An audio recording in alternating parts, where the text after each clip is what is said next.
श्री शिवाय नमस्तुभ्यम, हर हर महादेव। कैसे हैं आप सब? जैसा कि मैंने आप सभी को कहा था कि पशुपति व्रत से संबंधित जो मैंने वीडियोस इस चैनल पर अपलोड कर रखी हैं, उससे संबंधित कोई भी आप सभी के मन में सवाल हो तो बेझिझक आप पूछ सकते हैं। इसके अलावा भी कोई मन में सवाल हो, जितना मुझे ज्ञान है उसके आधार पर आप सभी को मैं देने का प्रयास करूँगी। ज़रूर अपने मन के सवाल पूछिएगा। हर हर महादेव जरूर लिखिए कमेंट्स बॉक्स में। श्री शिवाय नमस्तुभ्यम जरूर लिखिएगा। कहा जाता है कलयुग केवल नाम आधारा, सुमरि सुमरि नर उतरहि पारा। कलयुग केवल भगवान के नाम के आधार पर ही चलता है। हम इस भवसागर को, कलयुग को, जो सबसे बड़े हम इस अधर संसार में फंसे हुए हैं, अपने गृहस्थ जीवन का पालन करते हुए, भगवान का नाम जाप करते हुए ही हम आगे बढ़ सकते हैं। तो आप बेझिझक मुझे पशुपति व्रत से संबंधित जहाँ तक मैंने इस व्रत को किया है उसके आधार पर अपने सवाल जरूर पूछिएगा। बहुत सारे आप सभी के सवाल मुझे मिलते हैं पशुपति व्रत से संबंधित, तो बेझिझक आप मुझसे सवाल पूछ सकते हैं। श्री शिवाय नमस्तुभ्यम, हर हर महादेव। जय श्री कृष्णा सभी को, राधे राधे। गुरुदेव प्रदीप मिश्रा जी के चरणों में प्रणाम करते हुए आज का लाइव सेशन शुरू करते हैं। राधे राधे, हर हर महादेव सभी को। कैसे हैं आप सब?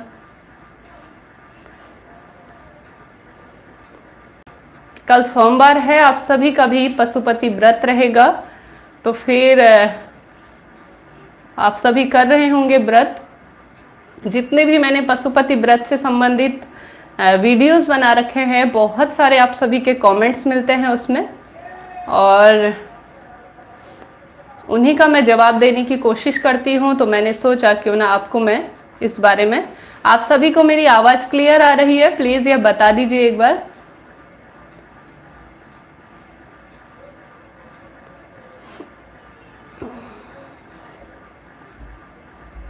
श्री शिवाय नमस्तुभ्यम जरूर लिखिएगा कमेंट्स बॉक्स में।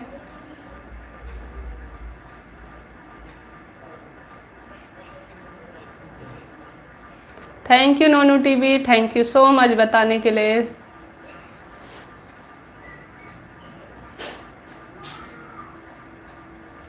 जय श्री कृष्णा सभी को, हर हर महादेव। आज का लाइव सेशन शुरू करते हैं। सबसे पहले मैं बता दूं, कल जो सोमवार है, अगर आप अपने पशुपति व्रत शुरू कर रहे हैं तो आप सभी के लिए जो पूजा का समय रहेगा वह रहेगा प्रदोष काल का समय, जो कि प्रदोष काल का समय माना जाता है पशुपति व्रत में पूजा के लिए।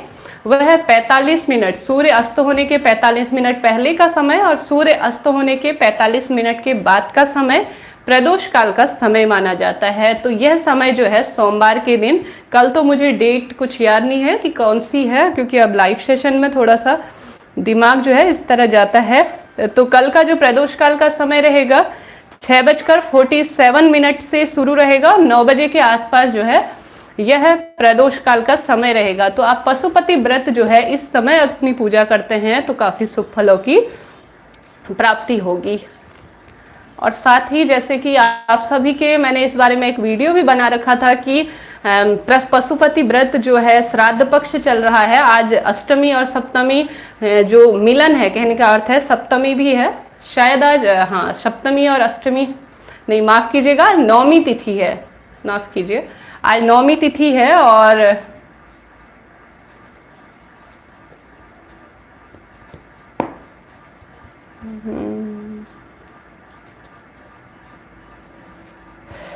और कई लोग जो हैं उद्यापन के बारे में पूछ रहे थे कमेंट्स के माध्यम से कि पशुपति व्रत में कमेंट्स आ रहे थे कि हमें उद्यापन करना चाहिए या नहीं श्राद्ध पक्ष में। जी हाँ, बिल्कुल उद्यापन कर सकते हैं, कोई दिक्कत की बात नहीं है, उद्यापन किया जा सकता है। पहले से जो व्रत चले आ रहे हैं उन्हें पूर्ण करने में कोई दिक्कत की बात नहीं है। हाँ, यह कहा जाता है, जहाँ तक शास्त्र प्रमाण मिलता है कि इन 16 दिनों में, जो श्राद्ध पक्ष के 16 दिन चल रहे होते हैं, इनमें कोई नया कार्य नहीं शुरू किया जाता। हो सकता है कोई गृह प्रवेश हो, नए घर का नींव इत्यादि रखना हो, या कोई नए दुकान इत्यादि ओपन करनी हो, तो ठीक उसी तरह से व्रत त्योहार इत्यादि भी इसमें शामिल होते हैं। तो आप सभी कोशिश कीजिए कि कई लोग जो हैं व्रत शुरू भी कर चुके हैं। अज्ञानतावश इस चीज़ का हम सभी को ज्ञान नहीं होता कि हमें नया व्रत शुरू करना चाहिए या नहीं, परंतु आप शुरू कर रहे हैं। कई लोगों के सवाल थे, कई मेरे सब्सक्राइबर थे जो पूछ रहे थे कि पशुपति व्रत शुरू कर लिया है, अब क्या करना चाहिए। पशुपति व्रत शुरू कर लिया है तो जो एक व्रत हो गया है, मेरा जहाँ तक ज्ञान है, मैं जहाँ तक इन चीज़ों को समझती हूँ व्रत त्योहारों को, उस व्रत को एक शुरू कर दिया है अगर श्राद्ध पक्ष में, तो उसे वहीं पर छोड़ देना चाहिए। अब इसके बाद जो नवरात्रि आरंभ होगी उससे आप सभी को अपने पशुपति व्रत नए सिरे से आरंभ करने चाहिए। कोई दिक्कत की बात नहीं है, आप जो है नए सिरे से शुरू कर सकते हैं। पहले से जो व्रत चले आ रहे हैं उन्हें जो है पूर्ण करना चाहिए, कोई दिक्कत की बात नहीं है। आप उद्यापन करें, कोई दिक्कत की बात नहीं है। उद्यापन देखो होता है इन दिनों, कोई बड़े बड़े त्योहार आ रहे हैं, अगर जैसे कोई एकादशी का है या अन्य जो है वह जो है नहीं किए जा सकते, हो सकता है, परंतु पशुपति व्रत के तो आप कब तक रुकोगे। 16 दिनों तक 3 बार या 2 बार शायद पशुपति व्रत आएगा, तो पशुपति व्रत का उद्यापन किया जा सकता है। कोई कठिन इसकी प्रोसेस नहीं है, सबसे बड़ी बात यह है इस व्रत में, तो इसलिए जो है उद्यापन किया जा सकता है, कोई दिक्कत की बात नहीं है। और इसके साथ ही यह भी सवाल आ रहा था कि हम लोग जो है दीपक लगाना जो घर के बाहर है उसे भूल गए हैं। देखिए कोई भी काम हो, कोई भी पूजा पाठ हो, उसके लिए क्षमा प्रार्थी हुआ जा सकता है, कोई दिक्कत की बात नहीं है। भगवान भोलेनाथ हमारे पिता स्वरूप है, कोई भी भूल चूक हो तो कोई भी दिन भर का कार्य हो या कोई भी बात हो, आवश्यक रूप से भगवान के आगे क्षमा प्रार्थी हो जाना चाहिए।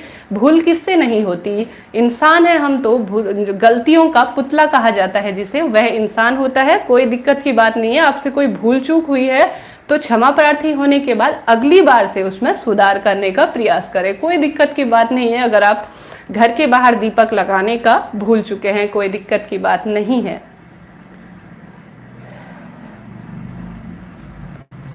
श्री शिवाय नमस्तुभ्यम, हर हर महादेव। कैसे हैं आप सब। एक सेकंड, कोई फोन आ रहा है। जय श्री कृष्णा, हर हर महादेव। गुरुदेव प्रदीप मिश्रा जी के चरणों में प्रणाम करते हुए आज का लाइव सेशन मैंने शुरू किया है।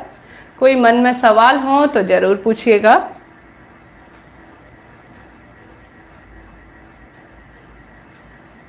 जय श्री कृष्णा, हर हर महादेव, राधे राधे, श्री शिवाय नमस्तुभ्यम।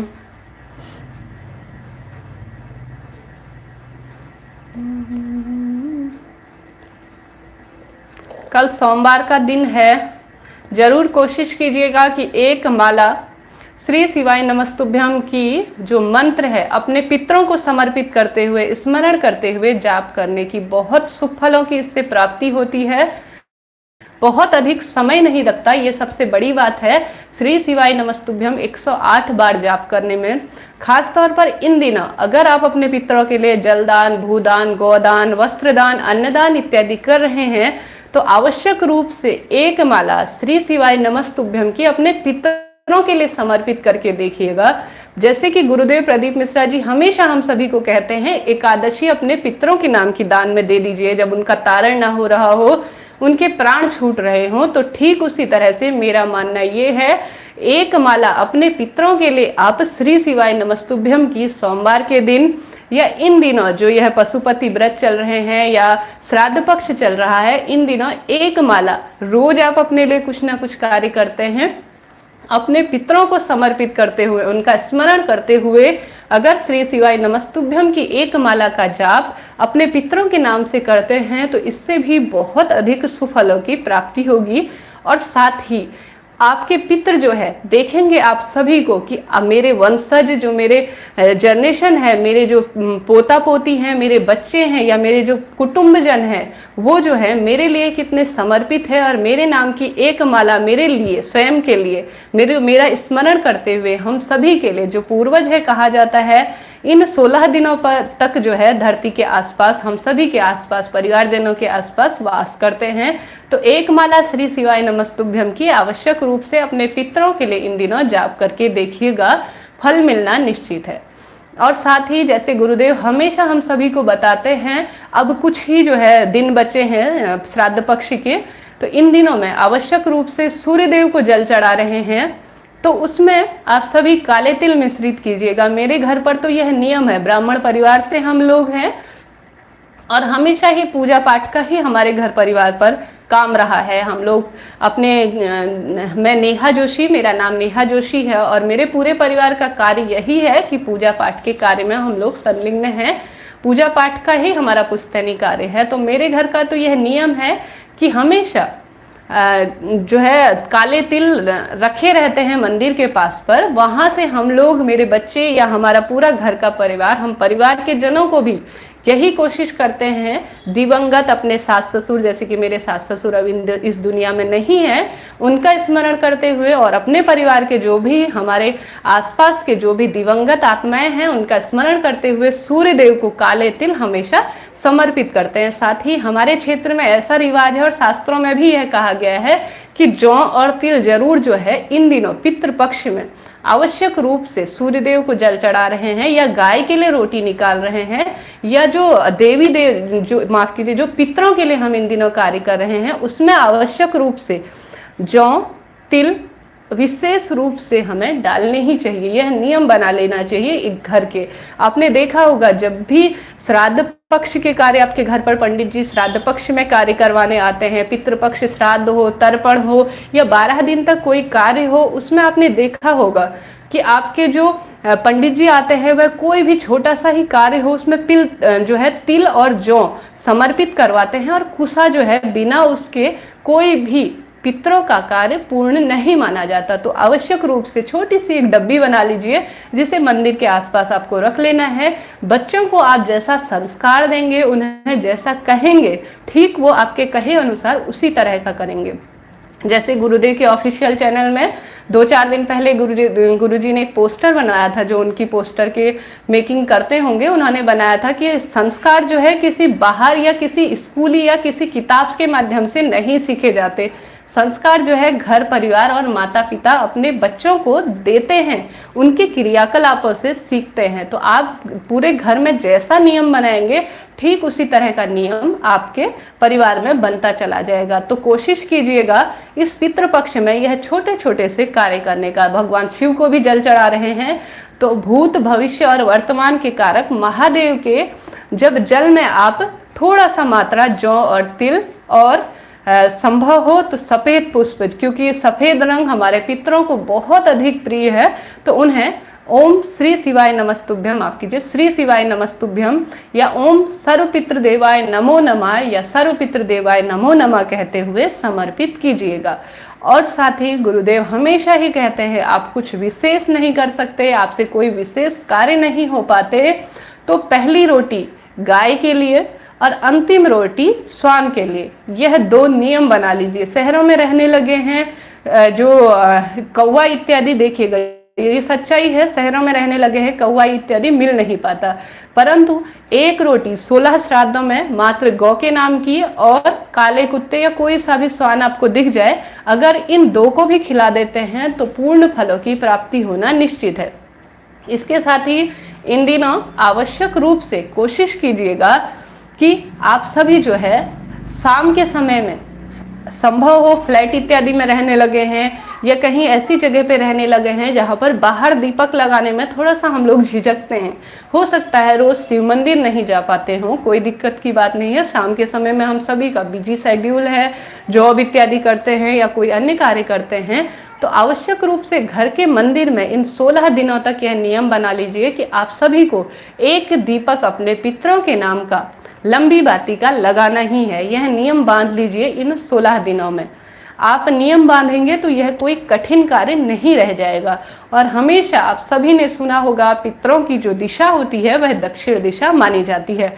दक्षिण दिशा की ओर आपको मुख करना है अपने दीपक का, और शुद्ध देसी घी का दीपक लगाइएगा। कोशिश कीजिएगा, आपने देखा होगा यज्ञ हवन या पितरों के जो भी कार्य होते हैं उनमें हमेशा देसी घी का दीपक लगाया जाता है, तो कोशिश कीजिएगा देसी घी का दीपक लगाने की।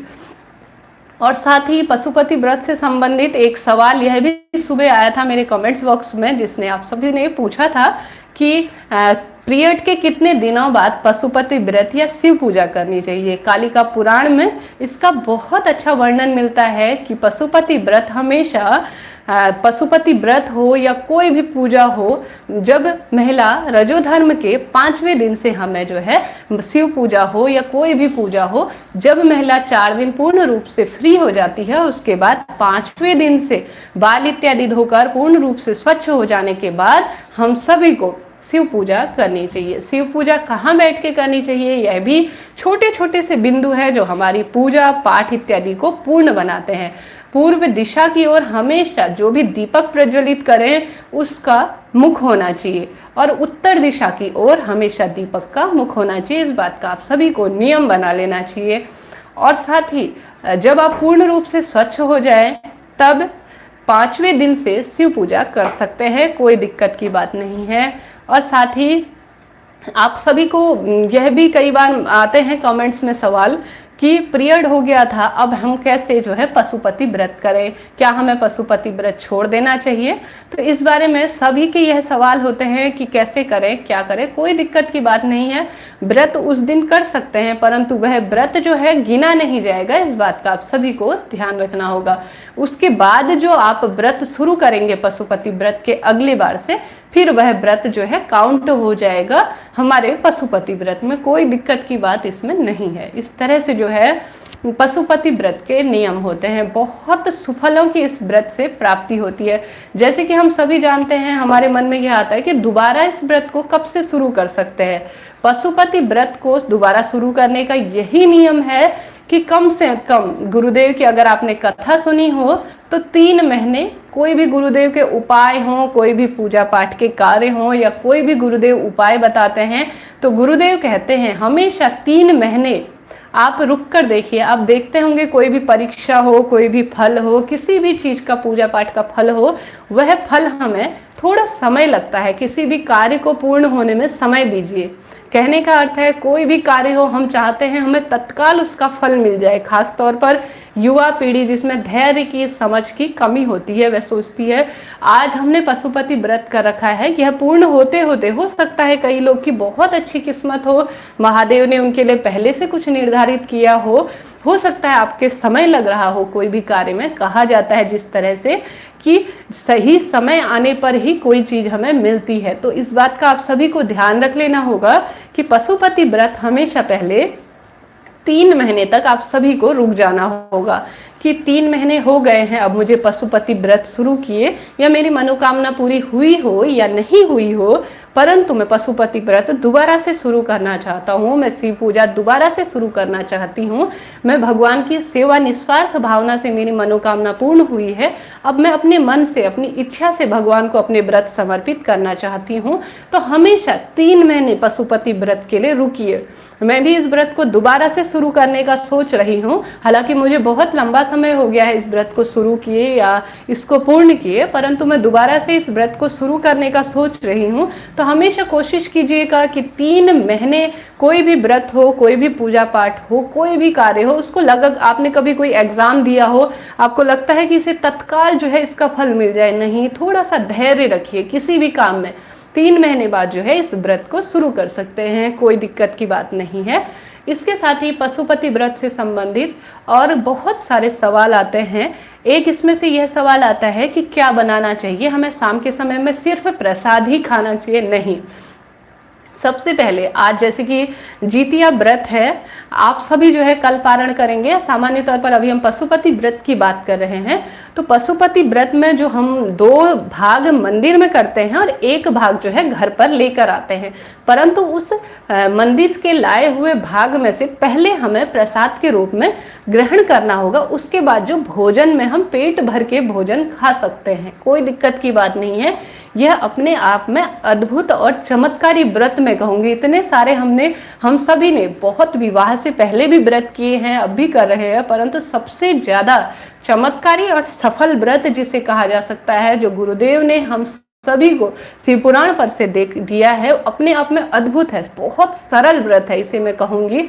इसे जो है पहले उस भाग को थोड़ा सा प्रसाद के रूप में ग्रहण कीजिए। और सबसे पहले मैं एक नियम बता दूं, कोई भी व्रत हो, कोई भी पूजा पाठ हो, अगर आप शास्त्र अध्ययन करेंगे तो देखेंगे हमेशा एक हिस्सा व्रत का, पूजा पाठ का, अपनी थाली जब आपके लगाते हैं उसमें से एक हिस्सा कहा जाता है भोजन में 3 तरह के दोष होते हैं। उन दोषों के शमन के लिए थोड़ा सा हिस्सा पहले अग्नि पर समर्पित कीजिए। जब आप भोजन बनाएंगे, खासतौर पर महिला इस बात को गांठ बांध लीजिए, खासतौर पर महिला जो है पहले भोजन पर एक छींटा उसका समर्पित कीजिए।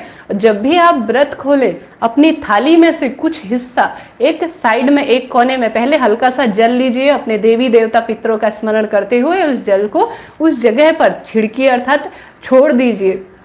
और उसके बाद जो है आप अपने भोजन का थोड़ा सा हिस्सा, एक टुकड़ा ही सही, धरती माँ को समर्पित कीजिए, अग्नि को समर्पित कीजिए, अपने इष्ट को समर्पित कीजिए, अपने पितरों को समर्पित कीजिए। उसके बाद जो है भोजन को ग्रहण करना चाहिए। किसी भी महिला, किसी भी पुरुष को ऐसी मान्यता है, थोड़ा सा हिस्सा और थोड़ा सा जल जो आप भोजन के रूप में पहले आप भोजन के रूप में ग्रहण करेंगे, उससे पहले उसे जो है धरती पर छोड़ दीजिए। उसके बाद भगवान को प्रणाम कीजिए कि हे प्रभु, आज मेरा पूरा दिन बहुत अच्छा गया है और बहुत अच्छा आपने निकाला है। मुझे उम्मीद नहीं, पूरी आशा है भगवान कि आप मेरे व्रत को सफल बनाएंगे, पूर्ण बनाएंगे। इसके बाद जो है PR बनाए दिशा। उसके बाद जो है आप स्वयं भोजन ग्रहण करें। पहले भोजन को जमीन पे थोड़ा सा रख दिया, उसके बाद जल के छींटे भी दे दिए। वो जो है हमारे भार को कम करता है, हमारे व्रत पूजा पाठ को सफल करता है। इसके बाद जो है भोजन को आप खा सकते हैं, कोई दिक्कत की बात नहीं है। और पशुपति व्रत में मीठा ही खाया जाता है। आपने जो भोजन बनाया है उसमें से थोड़ा सा ज़्यादा आप बनाते हुए कर सकते हैं और साथ ही अन्य भोजन भी ले सकते हैं, परंतु वह मीठा हो, इस बात का ध्यान रखिए। कितने के बाद थंबनेल बट मैं पढ़ नहीं पा रही हूँ, एक सेकेंड। उत्तर दिशा में मुख करने के बाद त्रिपुंड कहाँ पर बना? त्रिपुंड के बारे में तो ऐसा नहीं कहा गया है। उत्तर दिशा की ओर, जैसे मैं अपने मंदिर की परिकल्पना कर रही हूँ, जैसा कि मेरे घर के सामने मंदिर है, तो मेरा मुख जो है पूर्व दिशा की ओर बनेगा, तो सामान्य रूप से इस तरह से ही त्रिपुंड बनेगा। त्रिपुंड के बारे में यह कभी नहीं, किसी भी शास्त्र में यह नहीं कहा गया है कि इस दिशा में त्रिपुंड बनाना चाहिए। ऐसा किसी भी शास्त्र में नहीं लिखा है। आप जहाँ बैठे हैं उसके जस्ट सामने बहुत आसानी से त्रिपुंड बना सकते हैं, ऐसा कुछ नहीं है। त्रिपुंड के बारे में मैं तो गुरुदेव की हर एक वीडियो, हर एक जो गुरुदेव की कथाएं हैं, उनका जितना संभव हो ज्ञान लेने का प्रयास करते हैं। कोई दिक्कत की बात नहीं है, क्योंकि जितना ज्ञान हो उतना कम पड़ता है, क्योंकि हम गृहस्थ लोग हैं, हमें अपने परिवार को आगे लेके जाना है अपने ज्ञान के माध्यम से। ऐसे में गुरुदेव त्रिपुंड के बारे में कहते हैं। देखिए, जरूरी नहीं है गृहस्थ लोग हैं हम कि रोज चंदन लगाए रहें। कई लोग समाज में अलग तरह के लोग रहते हैं, महिलाओं को ऑफिस जाना पड़ता है, घर के बाहर जाना है, कि हमेशा चंदन लगाए रहें। नहीं, गुरुदेव की ये बात मुझे बहुत अच्छी लगी कि वो व्यवहारिकता की बात करते हैं। व्यवहारिक तौर पर महिला हमेशा त्रिपुंड लगाए रहे तो ये थोड़ा सा एक अटपटा सा लगेगा, आप सामान्य तौर पर कहेंगे। तो गुरुदेव की यह बात बहुत अच्छी लगी कि मुझे आप जल से 3 उंगलियों की मदद से आराम से त्रिपुंड बना सकते हैं। नाभि में हो, छाती में हो, और साथ ही नाभि नहीं, माफ कीजिए, इस जगह पे हो, और साथ ही छाती में और माथे में।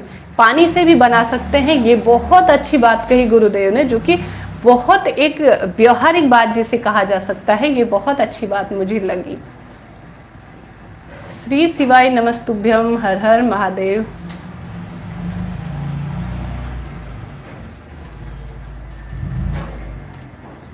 फोन किसका आ रहा है?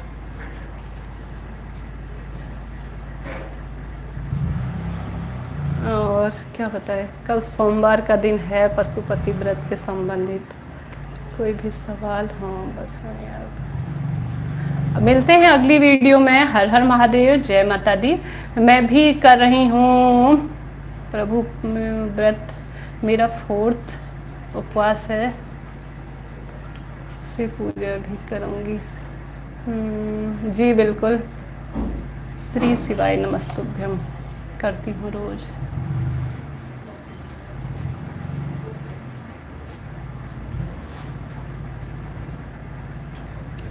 जय श्री कृष्णा सभी को। हर हर महादेव, श्री शिवाय नमस्तुभ्यम। लेकिन मेरा काम क्यों नहीं हो रहा है? काम होगा, थोड़ा समय दीजिए, सही समय आने पर बिल्कुल क्या काम होगा, क्यों नहीं होगा, ऐसा कोई काम नहीं है। बहुत परेशान हूँ जी। महादेव पर विश्वास रखिए, जरूर काम होगा।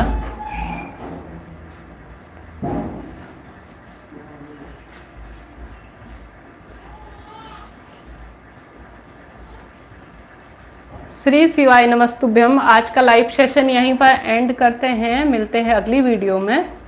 हर हर महादेव, श्री शिवाय नमस्तुभ्यम, जय माता दी।